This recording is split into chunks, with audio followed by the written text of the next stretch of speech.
Hey guys, what's up? Coming back to you for a Halloween night.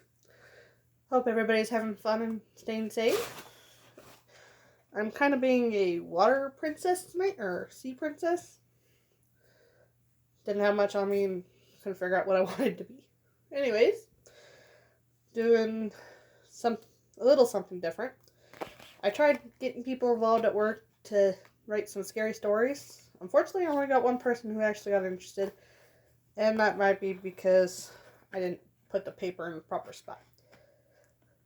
But I will read you her little thing. It's a 1 to 3 story sentence story that's supposed to be creepy. And here's what she wrote. Her name is Ashley. I work at Walmart. The lights went out as a blue-purple flame shot up into the sky. Will we survive? Considering a couple weeks ago the power went out at Walmart because of a drunk driver, that kind of is a little creepier.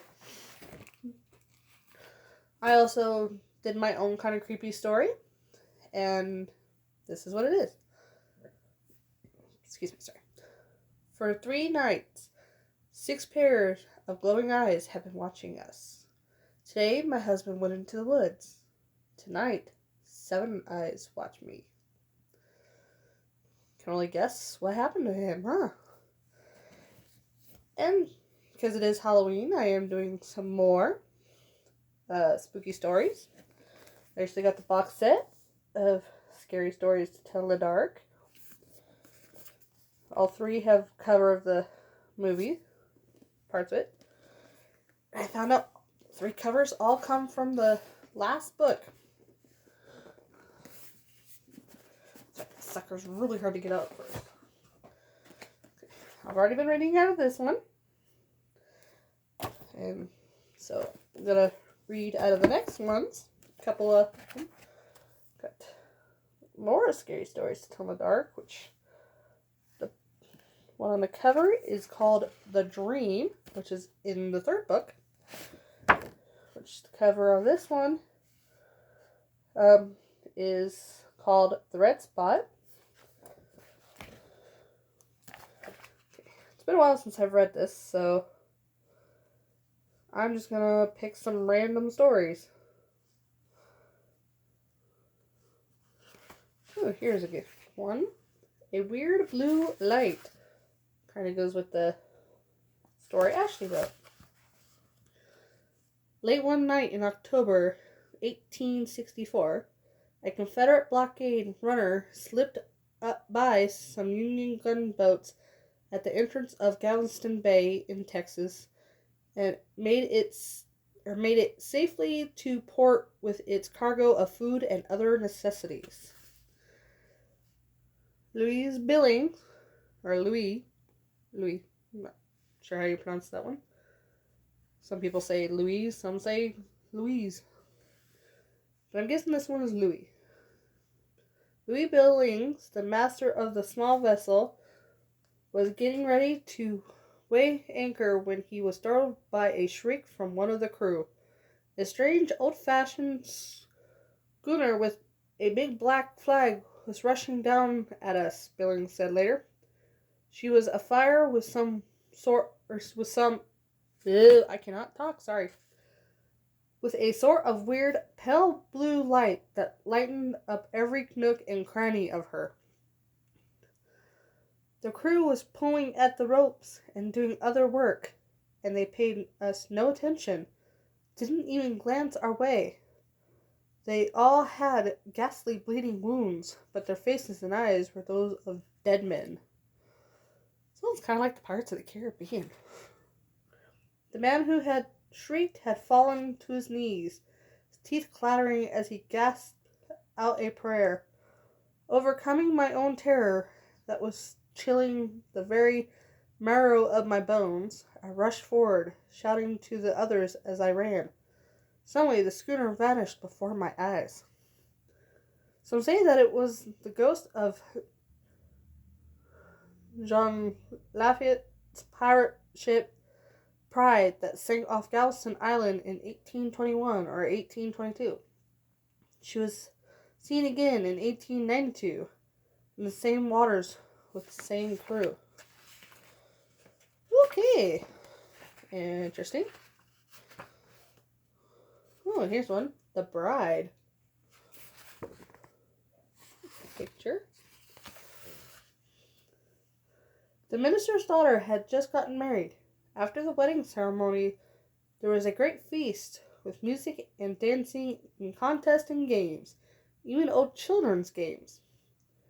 When they got to playing hide and seek, the bride decided to hide in her grandfather's trunk up in the attic. They'll never find me there, she thought. As she was climbing into the trunk, the lid came down and cracked her on the head, and she felt unconscious inside. The lid slammed shut and locked. Well, I guess we can know where that's going. No one will ever know how she called for help or how hard she struggled to free herself from that tomb. Everyone in the village searched for her, and they looked almost everywhere. But no one thought of looking in the trunk. After a week, her brand new bridegroom and all the others gave up her for lost. Years later, a maid went up into the attic looking for something she needed. Maybe it is in the trunk, she thought. She opened it and screamed. There lay the missing bride in her wedding dress. But by then, she was only a skeleton. Ooh.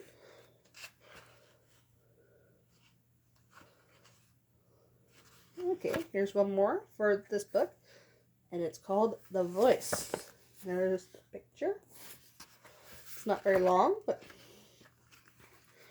still got a whole nother book to read. Ellen had fallen asleep when she heard a strange voice.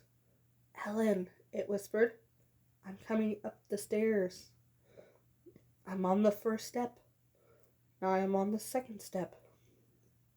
Ellen got scared and called her parents, but they didn't hear her, and they didn't come. Then the voice whispered, Ellen, I'm on the top step. Now I'm in the hall. Now I'm outside your room. Then it whispered, I'm standing right next to your bed. Then, I got you! Ellen screamed, and the voice stopped. Her father rushed into the room and turned on the light. Somebody is in here, Ellen said. They looked and looked. Nobody was there. Ooh. Ghost in the Mirror. Sounds like a good one. This is a scary game that young people sometimes play, trying to conjure up a ghost in their bathroom mirror. Many don't really believe that a ghost is going to appear, but they try to raise one anyway, for the fun and the inner excitement. Some are willing to settle for any ghost, but others have a particular ghost in mind. One of these is a ghost named Mary Worth. Ooh, Bloody Mary. Who is also known as Mary Jane and Bloody Mary.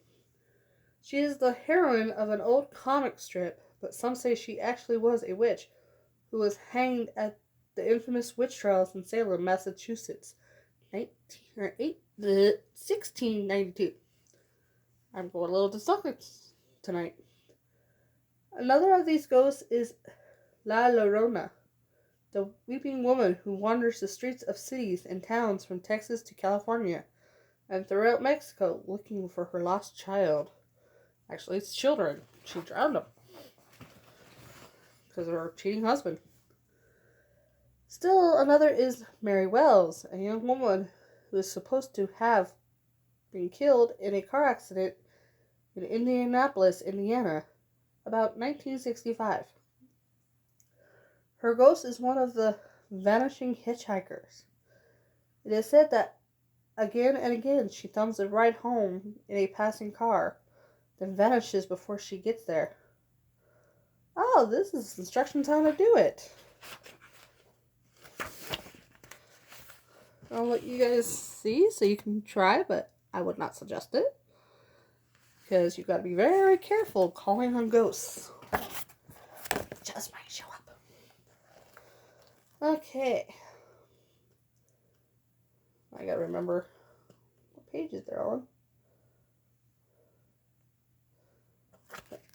Since the cover is the covers are from this book. I wanted to read the stories.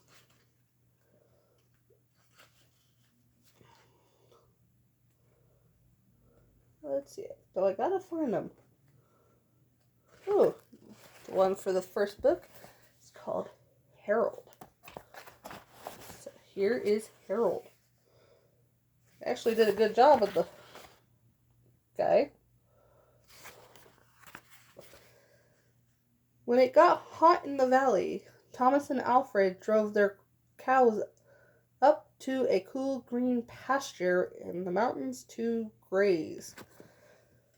Usually they stayed there with the cows for 2 months. Then they brought them down to the valley again. The work was easy enough, but oh, it was boring. All day the two men tended their cows. At night they went back to the tiny hut where they lived. They ate supper and worked in the garden and went to sleep. It was always the same. Very boring life. Then Thomas had an idea that changed everything. Let's make a doll the size of a man, he said. It would be fun to make, and we could put it in the garden to scare away the birds. Oh, I guess I'm not supposed to be the scarecrows.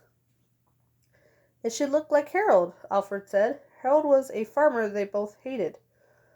They made the doll out of old sacks stuffed with straw. They gave it a pointy nose like Harold's and tiny eyes like his. Then they added dark hair and a twisted frown. Of course, they also gave it Harold's name. Each morning on their way to the pasture, they tied Harold to a pole in the garden to scare away the birds. Each night they brought him inside so that he wouldn't get ruined if it rained. When they were feeling playful, they would talk to him. One of them might say, "How are the vegetables growing today, Harold?" Then the other, making believe he was Harold, would answer in a crazy voice, very slowly. They both would laugh, but not Harold. Whenever something went wrong, they took it out on Harold. They would curse at him, even kick him or punch him. Sometimes one of them would take the food they were eating, which they both were sick of, and smear it on the doll's face. "How do you like that stew, Harold?" he would ask. "Well, you better eat it, or else." Then the two men would howl with laughter. One night, after Thomas had wiped Harold's face with food, Harold grunted. "Did you hear that?" Alfred asked. "It was Harold," Thomas said. "I was watching him when it happened. I can't believe it." "How could he grunt?" Alfred asked. "He's just a sack of straw. It's not possible." "Let's throw him in the fire," said Thomas, "and that will be that." "Let's not do anything stupid," said Alfred. "We don't know what's going on. When we move the cows down, we'll leave him behind. For now, let's just keep an eye on him." So they left Harold sitting in a corner of the hut. They didn't talk to him or take him outside anymore. Now and then the dog grunted, but that was all. After a few days, they decided there was nothing to be afraid of. Maybe a mouse or some insects had gotten inside Harold and were making those noises. So Thomas and Alfred went back to their old ways. Each morning they put Harold out in the garden, and each night they brought him back into the hut. When they felt playful, they joked with him. When they felt mean, they treated him as badly as ever. Then one night Alfred noticed something that frightened him. "Harold is growing," he said. "I was thinking the same thing," Thomas said. "Maybe it's just our imagination," Alfred replied. "We have been up here on this mountain too long." The next morning, while they were eating, Harold stood up and walked out of the hut. So you're like, "Nope, I'm gone." He climbed up on the roof and trotted back and forth like a horse on its hind legs. All day and all night he trotted like that. In the morning, Harold climbed down and stood in a far corner of the pasture. The men had no idea what he would do next. They were afraid. Darn right, when something comes to life, you run. They decided to take the cows down into the valley that same day. When they left, Harold was nowhere in sight. They felt as if they had escaped a great danger and began joking and singing. But when they had gone only a mile or two, they had forgotten to bring, or they realized they had forgotten to bring the milking stools. I'd say I'm just gonna go buy some new ones. Bye! Neither wanted to go back for them, but the stools would cost a lot to replace. There really is nothing to be afraid of, they told one another. After all, what could a doll do? They drew straws to see which one would go back. It was Thomas. I'll catch up with you, he said, and Alfred walked on toward the valley. When Alfred came to a rise in the path, he looked back for Thomas. He did not see him anywhere, but he did see Harold. The doll was on the roof of the hut again. As Alfred watched, Harold kneeled and stretched out a bloody skin to dry in the sun. Ooh, Harold! Well, I'm going to stop there because this video is getting kind of long, but I will be right back to read some more because we still got a couple more hours of Halloween. Anyways, that's it for this one, and I'll see you guys in a little bit. Bye!